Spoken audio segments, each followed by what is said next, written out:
आदरणीय निर्णायक मंडल, उपस्थित शिक्षक शिक्षिकाएं एवं मेरे प्यारे भाइयों बहनों, आप सभी को मेरा शत प्रणाम। मैं अनुष्का गौतम, कक्षा 12 विरामदा उदा देवी राजकीय कन्या इंटर कॉलेज माल लखनऊ से आप सभी के समक्ष भारत रत्न से सम्मानित अटल बिहारी वाजपेयी जी के बारे में, उनके कृतित्व और व्यक्तित्व के बारे में अपने विचार व्यक्त करना चाहती हूँ। विराट व्यक्तित्व से धनी अटल बिहारी वाजपेयी जी का जन्म 25 दिसंबर 1924 ईस्वी को ग्वालियर मध्य प्रदेश में हुआ था। यह राष्ट्रीय स्वयंसेवक संघ के स्वयंसेवक बने। अटल जी छात्र जीवन से ही राष्ट्रीय शाखाओं में हिस्सा लेते रहे। आपने राष्ट्रीय भावनाओं से ओतप्रोत 5 जन्म, वीर अर्जुन आदि राष्ट्रीय भावनाओं से ओतप्रोत पत्र पत्रिकाओं का संपादन भी किया।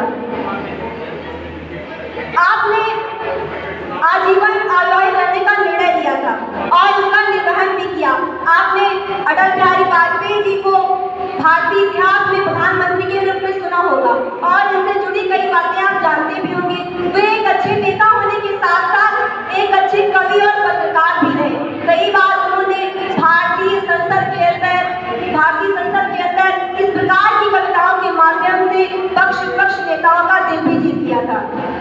पंक्तियां हैं, बाधाएं आती हैं आए, बाधाएं आती हैं आए, घिरे प्रलय की घोर घटाएं, बाधाएं आती हैं आए, घिरे प्रलय की घोर घटाएं, पैरों के नीचे अंगारे, सर पर बरसे यज्ञ ज्वालाएं, निज हाथों में हंसते हंसते आग जलाकर जलना होगा, कदम मिलाकर चलना होगा, कदम मिलाकर चलना होगा। अटल बिहारी वाजपेयी जी कोई कवित्व का गुण आपके पिता से विरासत में मिला था। आपने जनजीवन को प्रेरणा देने के लिए कुछ पंक्तियां इस प्रकार कही हैं, जिनका उल्लेख मैं यहाँ करना चाहती हूँ कि मनुष्य को चाहिए कि वह हर परिस्थिति से लड़े, एक स्वप्न टूटे तो दूसरा बढ़े, ना मैदान जीतकर मन जीते जाते हैं और ना ही मन हारकर मैदान जीते जाते हैं। आदमी की पहचान उसके पद से या धन से नहीं होती है, उसके मन से होती है। हमारे पड़ोसी कहते हैं कि एक हाथ से ताली नहीं बजती। हमने कहा चुटकी तो बज सकती है, जो कि पाकिस्तान बजाय चुटकी बजा के काम करता है। और जब एक भाषण में उन्होंने भारत के बारे में कुछ यूं कहा था कि भारत भूमि का टुकड़ा नहीं, जीता जागता राष्ट्र पुरुष है, या बंदर की भूमि है, अभिनंदन की भूमि है, इसका कंकर शंकर है, इसकी नदी गंगा नदी है। हम जिएंगे तो इसके लिए, हम मरेंगे तो इसके लिए। जब कारगिल युद्ध हुआ तो पाकिस्तान को मुंहतोड़ जवाब देने के लिए अटल बिहारी वाजपेयी जी ने एक बहुत ही सुंदर कविता लिखी है, जिसकी मैं 4 पंक्तियों का उल्लेख करना चाहूंगी। एक नहीं दो नहीं करो 20 समझौते, एक नहीं दो नहीं करो 20 समझौते, पर स्वतंत्र भारत का मस्तक नहीं झुकेगा। अमेरिका क्या संसार भले ही हो विरुद्ध, पर कश्मीर पर भारत का सर नहीं झुकेगा। एक नहीं दो नहीं करो 20 समझौते, पर स्वतंत्र भारत का मस्तक नहीं झुकेगा। अटल बिहारी वाजपेयी जी भारतीय राजनीति के पटल पर एक ऐसा नाम है जिन्होंने देश में ही नहीं बल्कि विदेशों में भी पूरे व्यापक स्वीकार्यता हासिल की।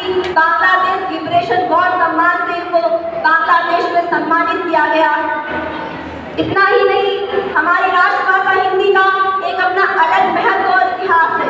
यह विचार अगर पूरे देश में, पूरे विश्व में प्रचारित और प्रसारित करने, इसके प्रति दुनिया का ध्यान आकर्षित करने का काम किया है, तो वो कोई और नहीं बल्कि हमारे देश के पूर्व प्रधानमंत्री अटल बिहारी वाजपेयी जी को पूरा श्रेय जाता है।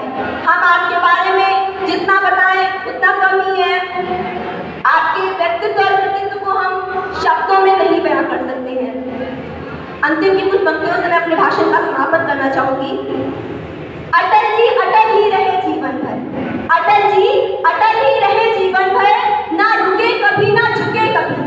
अटल जी अटल ही रहे जीवन भर, ना रुके कभी ना झुके कभी, किसी भी